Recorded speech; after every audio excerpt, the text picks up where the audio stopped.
Hello friends, ಫರ್ಜಾಸ್ dream ಕಿಚನ್ಗೆ ಸ್ವಾಗತ. ಇವತ್ತು ನಾನು ಹೋಮ್ ಮೇಡ್ ರಸಮ್ ಪೌಡರ್ ಹಾಕಿ ರಸಮ್ ಮಾಡೋದು ಹೇಗೆ ಅಂತ ತೋರಿಸ್ತೇನೆ.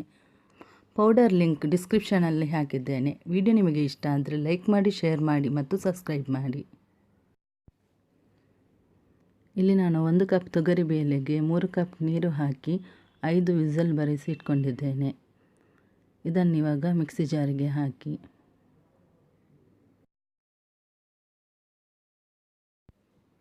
ಕಟ್ ಮಾಡಿದ 4 ಟೊಮೆಟೊ ಮತ್ತು ಅರ್ಧ ಕಪ್ ನೀರು ಹಾಕಿ ಫೈನ್ ಪೇಸ್ಟ್ ಮಾಡಿ.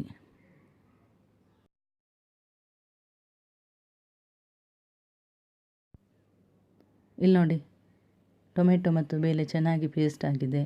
ಇವಾಗ ಇದನ್ನೊಂದು ಬಾಣಲೆಗೆ ಹಾಕಿ 4 ರಿಂದ 5 ಕಪ್ ನೀರನ್ನು ಆ್ಯಡ್ ಮಾಡಿ. ಇವಾಗ ಇದನ್ನೊಮ್ಮೆ ಚೆನ್ನಾಗಿ ಮಿಕ್ಸ್ ಮಾಡಿ. ಇವಾಗ ಇದಕ್ಕೆ ಕಟ್ ಮಾಡಿದ 4 ಗ್ರೀನ್ ಚಿಲ್ಲಿ, ಅರ್ಧ ಕಪ್ ಹುಣಸೆ ಹಣ್ಣಿನ ರಸ, 1/4 ಟೀ ಸ್ಪೂನ್ ಟರ್ಮರಿಕ್ ಪೌಡರ್ ಮತ್ತು 1 ಟೇಬಲ್ ಸ್ಪೂನ್ ಬೆಲ್ಲ ಹಾಕಿ ಚೆನ್ನಾಗಿ ಮಿಕ್ಸ್ ಮಾಡಿ. ಇವಾಗ ಮುಚ್ಚಳವನ್ನು ಹಾಕಿ ಕುದಿ ಬರೋವರೆಗೂ ಬೇಯಿಸಿ.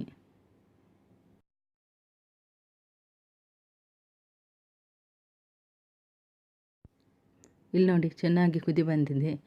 ಇವಾಗ ಫ್ಲೇಮನ್ನು ಮೀಡಿಯಮ್ ಮಾಡಿ ಒಮ್ಮೆ ಮಿಕ್ಸ್ ಮಾಡಿ.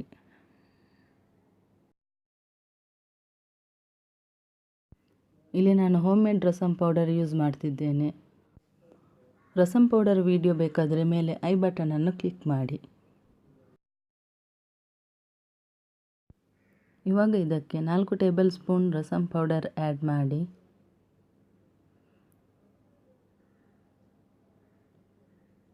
ಚೆನ್ನಾಗಿ ಮಿಕ್ಸ್ ಮಾಡಿ.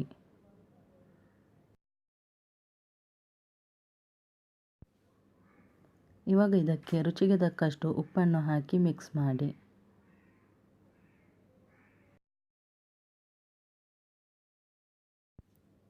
ಇವಾಗ ಒಂದು ಕುದಿ ಬರೋವರೆಗೂ ಮುಚ್ಚಳ ಹಾಕಿಡಿ.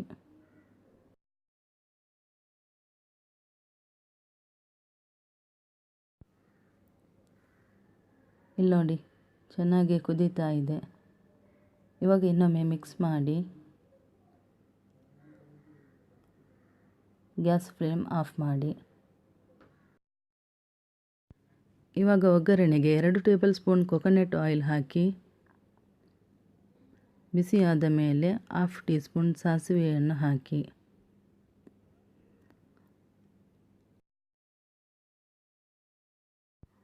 ಸಾಸಿವೆ ಚೆನ್ನಾಗಿ ಸಿಡಿದ ಮೇಲೆ ಇದಕ್ಕೆ 1 ಟೀ ಸ್ಪೂನ್ ಉದ್ದಿನಬೇಳೆ, 3 ರೆಡ್ ಚಿಲ್ಲಿಯನ್ನು ಹಾಕಿ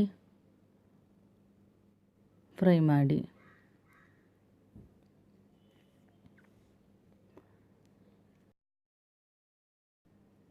ಇವಾಗ ಇದಕ್ಕೆ ಕರಿಬೇವನ್ನು ಹಾಕಿ 1 ನಿಮಿಷ ಫ್ರೈ ಮಾಡಿ.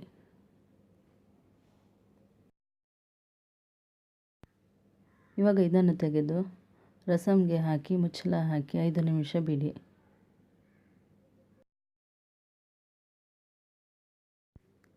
ಇಲ್ಲಿ ನೋಡಿ, ಎಷ್ಟು ಚೆನ್ನಾಗಿ ಕಲರ್ ಬಂದಿದೆ.